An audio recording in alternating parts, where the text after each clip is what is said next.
Good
morning.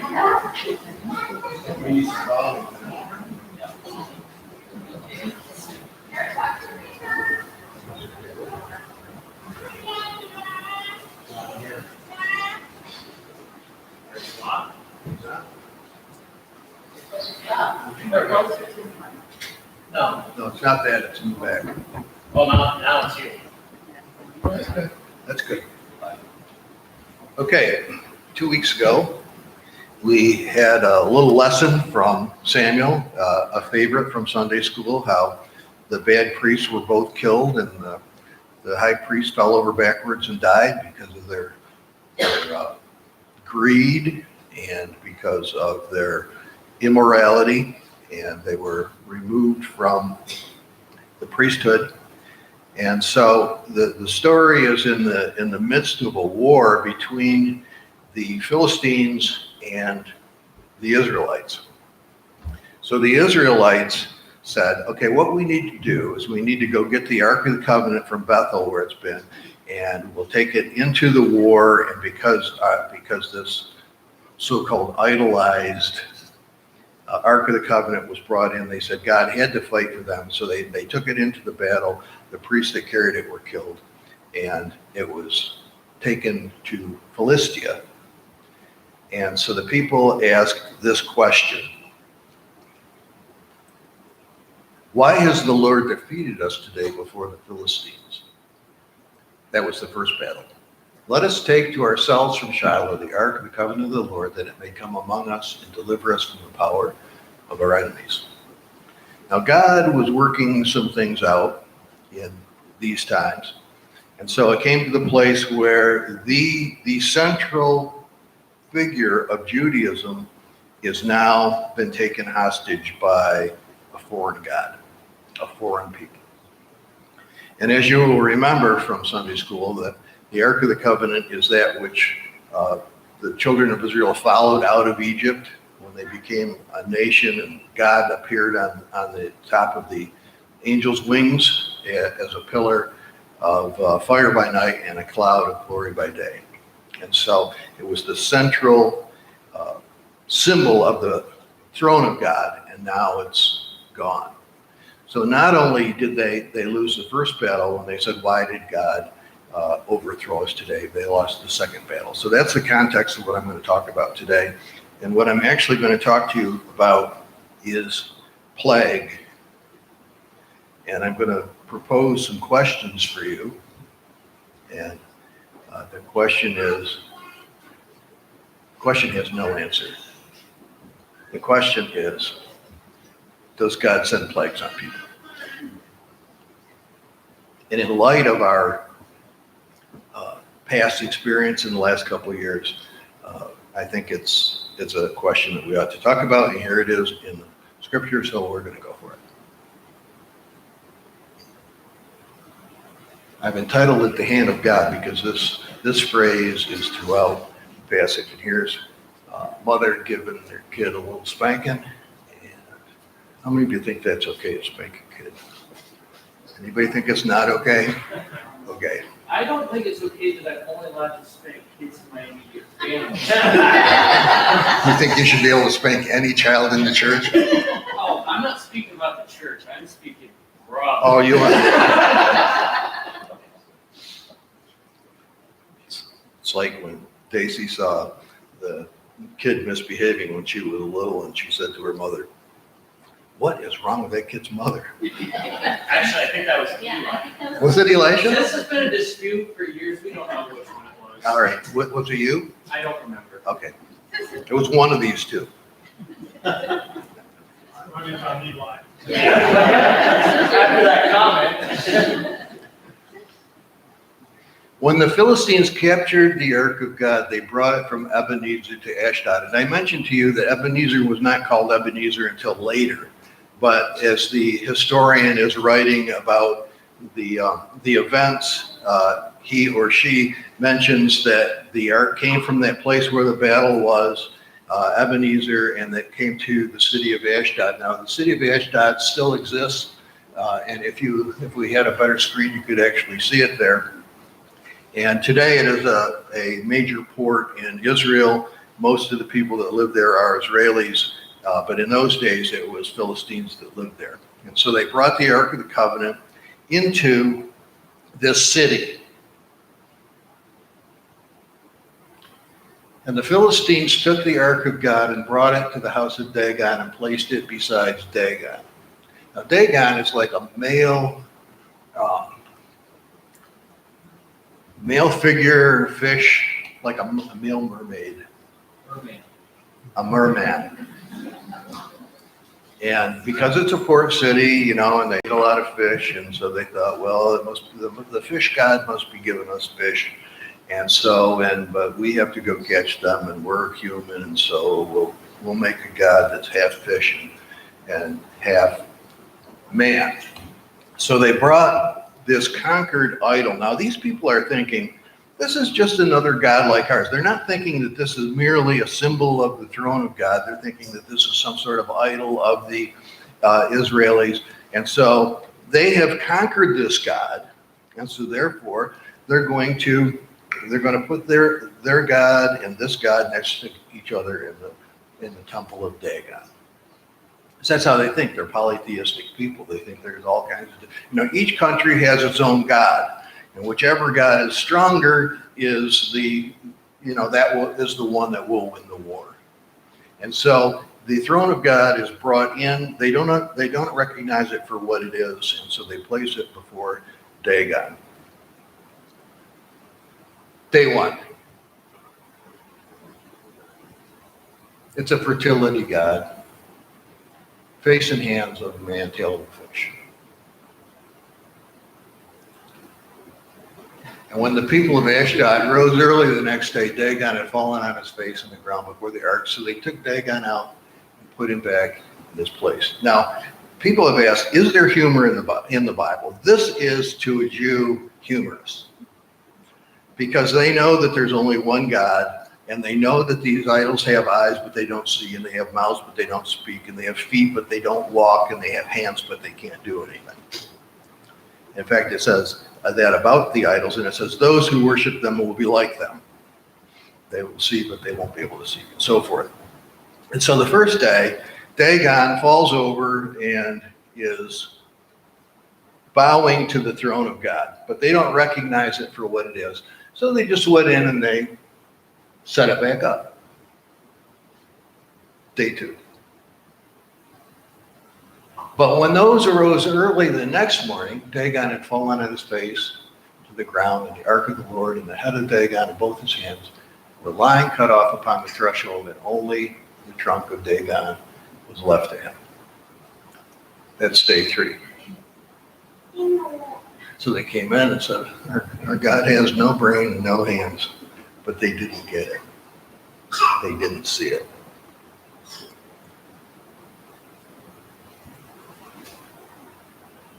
This is why the priests of Dagon and all who enter the house of Dagon do not step on the threshold of Dagon in Ashdod, even to this day. So, there's some point in history where this is being recorded. Moe's Guide to Superstition. Can't step on that crack, can't step on that threshold. Must step over it. Bad luck to step on it. So the lesson apparently not learned is the threshold of the temple is more powerful than the false god within it. This is how the author is presenting this to the reader. This is not how the Philistines see it.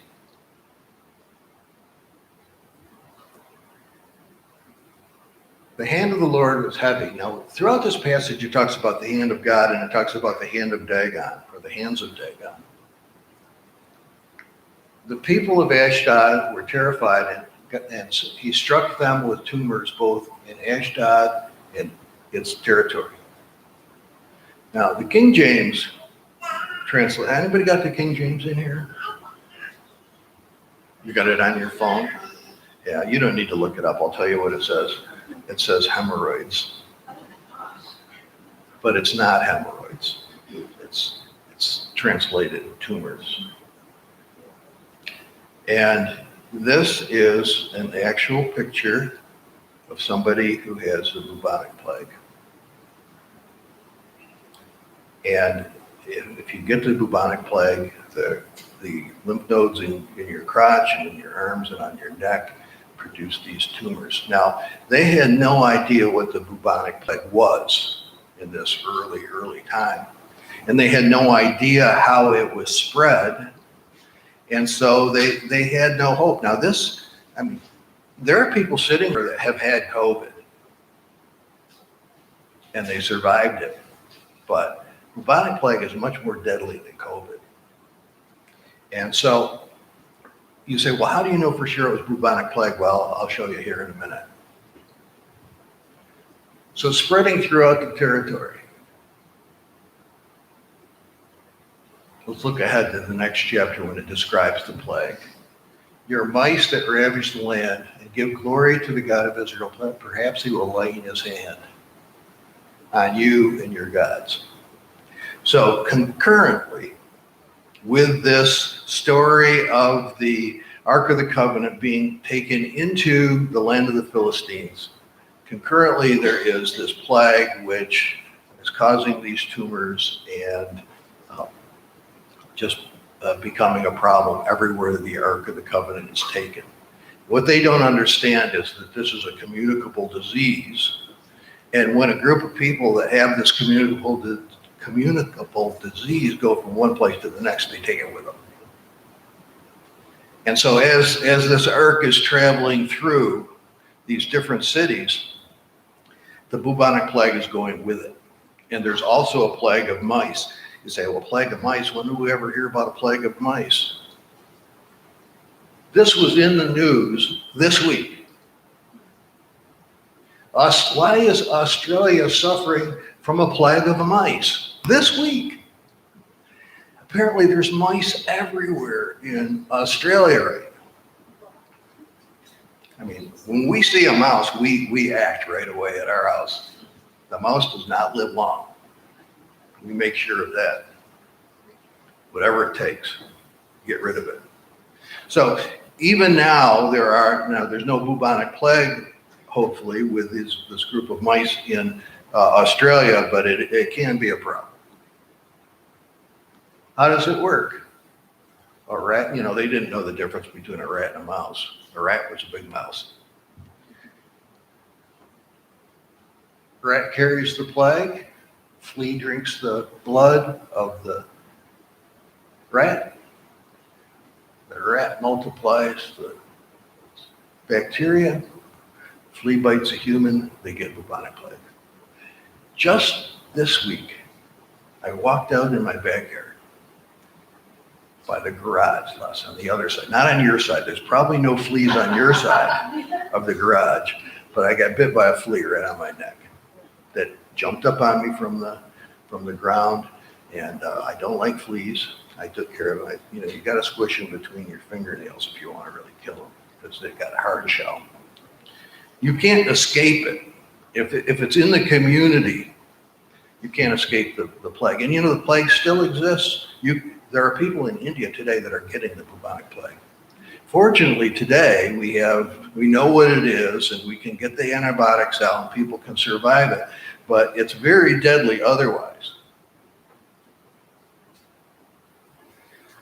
And when the inhabitants of Ashdod saw how things were, they said, the ark of God of Israel must not remain for us, for his hand is heavy on us and on our God. Let's get rid of it.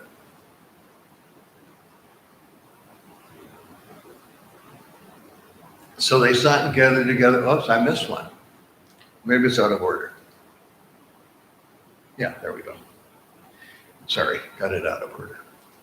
After they had brought it to Gath, the hand of the Lord was against that city. You remember Gath is the city from which Goliath was from in your Sunday school story. So they bring the Ark of the Covenant to Gath, and they say, here. Now, you know why Gath wanted this thing, right? Because it had a gold top on it, and it was really a valuable piece of gold. And so they came up and they brought the disease with them to Gath. Now they didn't know how the disease was coming from them. It was coming from the God of Israel because they had stolen his idol, and they wanted to move it along, and so they had their problem in the next city. Let me go back. And so they gathered together all the lords of the Philistines, and they said, what should we do?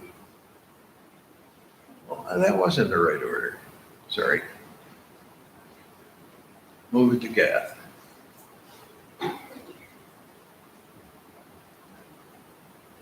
So they sent it to Ekron. Now, there are 5 cities and 5 lords, these Philistines. And when the ark came to Ekron, the people cried out, why have you brought around to us the ark of the God of Israel? To kill us and our people? News had traveled that the plague was following this ark. And so they said, you're not bringing that thing in here. But the problem was, people were already in there. And so the plague spread to that city. Now, what's the author thinking here? Why is he telling the story, and what is he thinking? You got to read between the lines on some of these things. He's thinking that God has sent the plague to these people because they've stolen the Ark of the Covenant. So the question is, did he? Did God send this plague? In the previous story, did God cause the Israelites to lose 2 wars and lose this ark? Did God actually cause his own people to lose a battle? And if you accept that the ark going to these Philistine cities is bringing plagues to these cities by the hand of God, which is what the Philistines thought, and if you accept that, which apparently is the view of the author, then you have to accept the fact that God caused his people to lose those 2 battles. You following me? Now, this is what we call theodicy.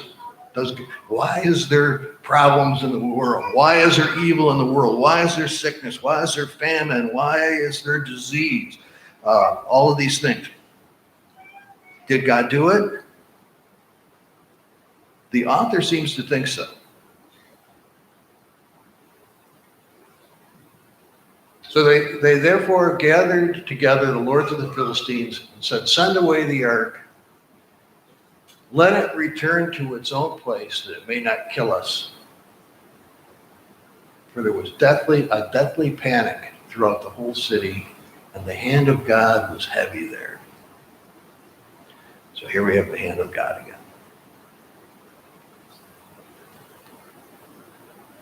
Both the author and the Philistines think that God's doing it. Now, how does that square with New Testament thinking? I told you there's no answer to this.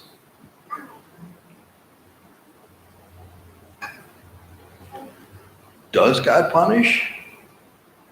Well, we were looking at the previous story when we've got bad priests, like some bad priests that we have in America today, that we read about in the news every day. When God punishes those bad priests, were you happy?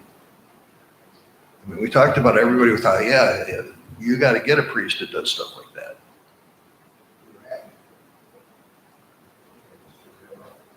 No, that's not possible. I just changed it last week. Turn right. Now, is that orange? Orange means mute. Okay. It's orange. Ah, there we go. Just changed it last week. It should be good. I'm technologically inept. The hand of God. So did the hand of God destroy the Israelites because of the priests being bad and not teaching people and committing adultery in the temple and being greedy and taking the people's money but not really praying for them and all those things we talked about previously, what was going on in the nation of Israel? And was the ark lost because of that evil? That's what the teaching of the earlier chapter is. But now the question is, why would God do that? And most of the scholars in discussing, people have thought about these things for centuries, if you want to read. Most of the scholars say God had a greater plan and he was moving the nation of Israel into a kingdom, and to do that, he needed to change some things. I don't quite buy that. Maybe it's true. Maybe it's partly true. I don't know.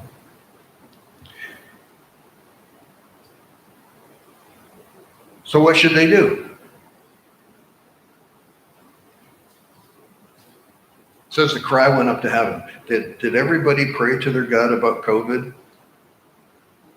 No matter what religion people were, if they believed in God, they prayed to their God about COVID. And certainly I can see why they did. I was stuck in my house for months like you were.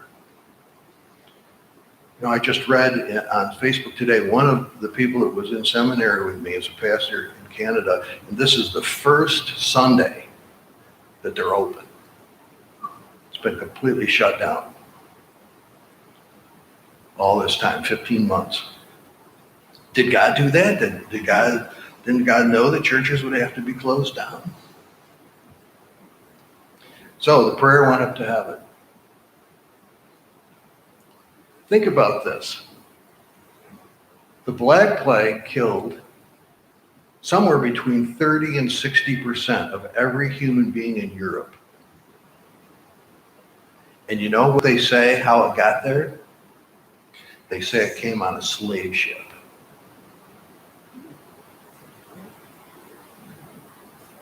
Was God punishing the slave people and the people who were buying slaves in Europe? I mean, this is a question. 30, if it killed 30% of the people, what percentage of people actually got the plague and survived? It had to be a huge percentage of people actually got it.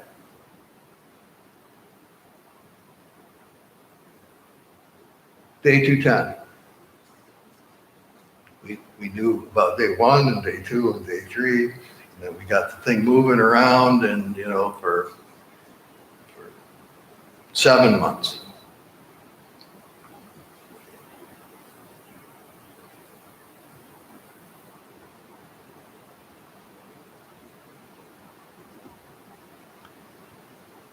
So what did they do? Come on, you Bible scholars.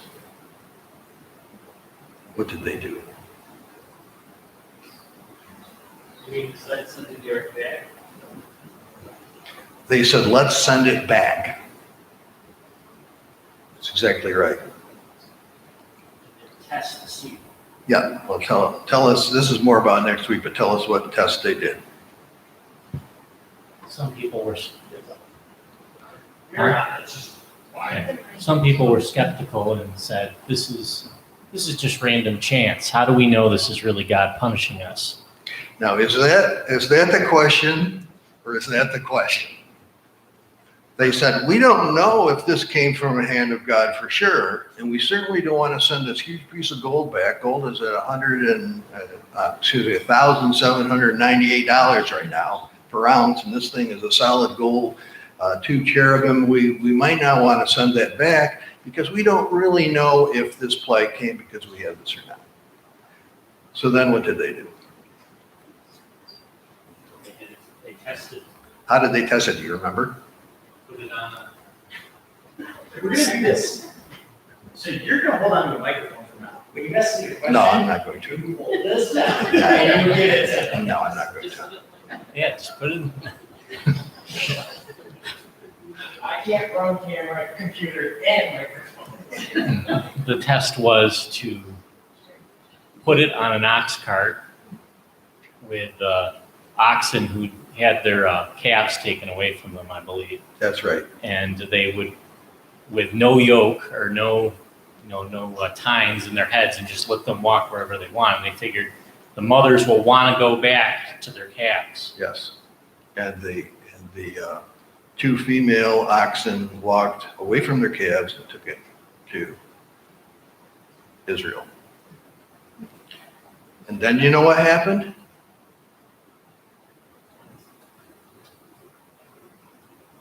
The plague went to Israel.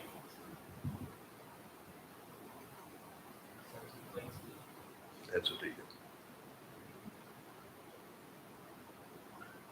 So did God send a plague back with his symbol of presence? It says they looked at it. God was angry. And they came down with the plague. Now we can look at it from the 21st century, knowing, a little bit about different microorganisms and knowing about antibiotics and so forth. So it comes down to the question of what these Pharisees said. Maybe it was just chance. Maybe it had nothing to do with anybody's behavior. But what if it did? So I don't have any answers for you, but anybody have any more comments? I've got something. Okay. Yeah, man. Make sure it's on. How do I just hold the power button? Yeah. Well, when you look at what God did when his presence was in Egypt, it was what? It says hold to turn on. Well, if it was already on, why would the whole thing be telling me to hold? When you look at God, All right, let's go with a comment, please. when you look at God's presence in Egypt, it was rage at all the injustice, and he sent plague after plague.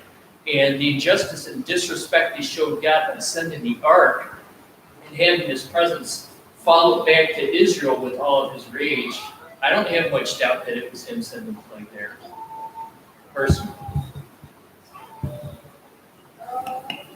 Even if he didn't send it, sorry. Where's the other one? Did you take it back, Kelly? Yeah. Oh, he knew I wouldn't do it, but I did. I looked for it. Even if he didn't send it, he allowed it for his purposes. And sometimes we don't know his purposes while things are happening, but he does allow them. This is why some of the scholars think that this was just a master plan to get rid of the corrupt priesthood and to bring them into the kingdom. That's what some people have concluded. So that's right along with what you're thinking. Yes.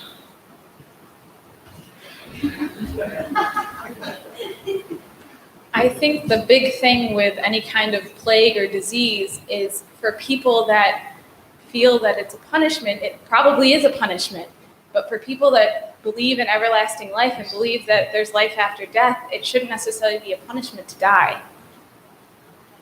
Well, that takes some faith. So I have a couple of parallels, because I think Caleb before they put the test, what the rulers did is they said, let's pull together a panel of experts, right? Mhm. So let's forget about all this emotion Flash and let's go with science. Oh, wait a minute, that's what we're doing now.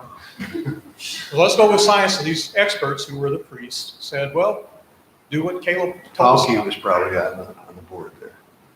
Right. So let's get these cows that had calves and separate them and let's put the ark on the cart. Oh, by the way, we got to make some guilt offerings to go along with it, right? So we'll just put some more Talk gold about in that there. next week. And we're going to see if it goes straight up to this city or if it wanders around. That'll be the test. And they followed it to make sure that it went where they were afraid it might go and actually proved that there was a supernatural presence involved in this. So I as you were talking, I'm thinking, well, when God created everything, he spoke it into creation. He didn't use his hands. The only time he used his hands, we think, from the story of creation is when he took the dirt and the mud and made man. Right? He spoke everything else into creation, but man, he used his hands. So there was a direct hand involvement in creation. Now, once he set creation in motion, we call it nature. It's kind of natural that plagues happen, bacteria multiplies, rats carry germs. I mean, all that's kind of nature. And if God just allows nature to take its course, it spreads and people die. And guess what? That's natural. And we then, as Christians, understand that in order for God to intercede in that, something supernatural has to occur. As long as we just allow science and nature to take its course, what will be, will be. And so we look for the supernatural. We want God to intervene. We want him to step in and stop the natural progression and take over. That's what we want as Christians, right? And then the question becomes, why doesn't he? Why doesn't he? And so is it punishment when he allows his creation, nature, to continue as designed? Or is it? Well, it's a fallen creation. And what is it? The first law of thermodynamics is it continues to deteriorate, right? So as it should, because that's the way he created it. So I look at kind of what Sarah said. If he doesn't step in, if he just allows things to continue, is that punishment? Maybe he just said, I'm not going to step in and do anything different for these Well, people. the original proclamation was thorns and thistles that will grow for you. I'm interested in what Mr. Keller has to say.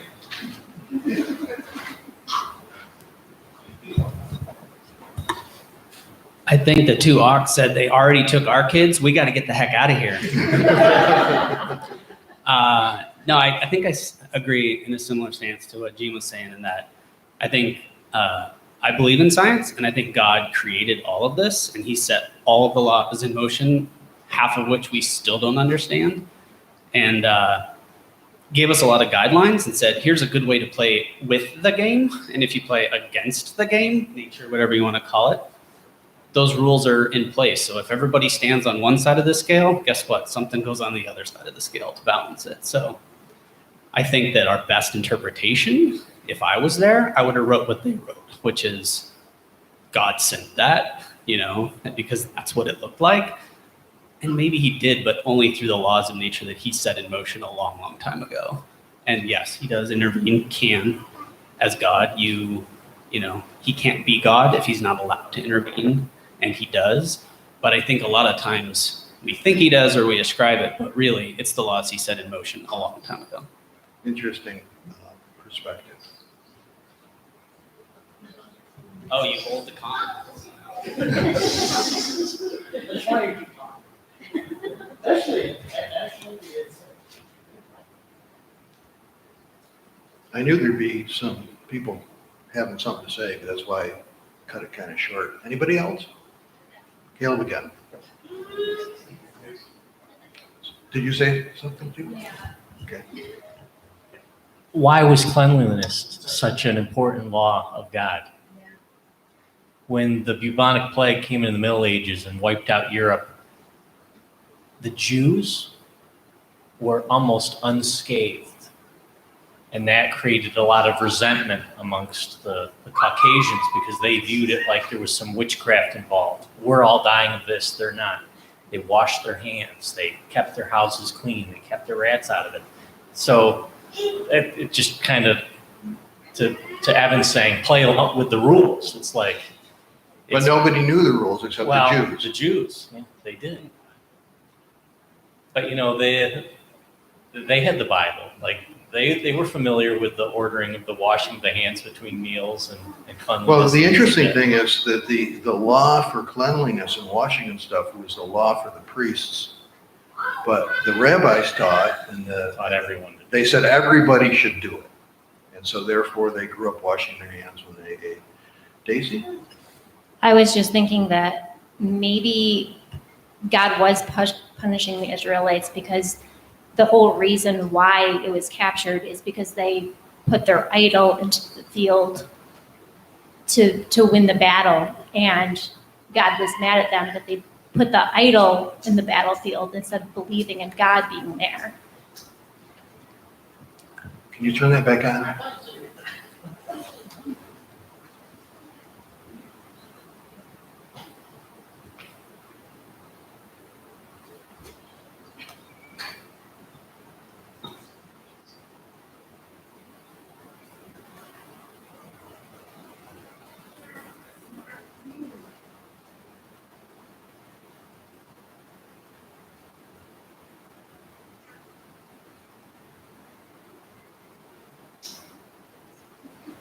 I want to get back to the beginning.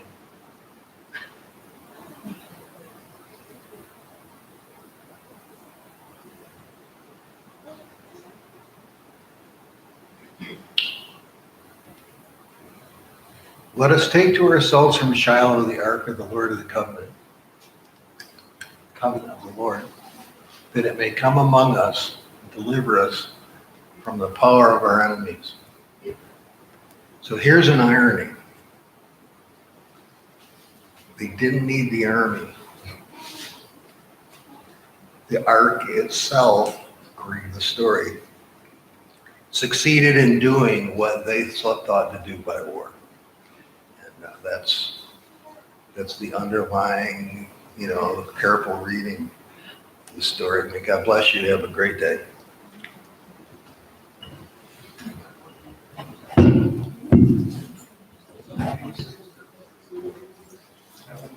Sunday.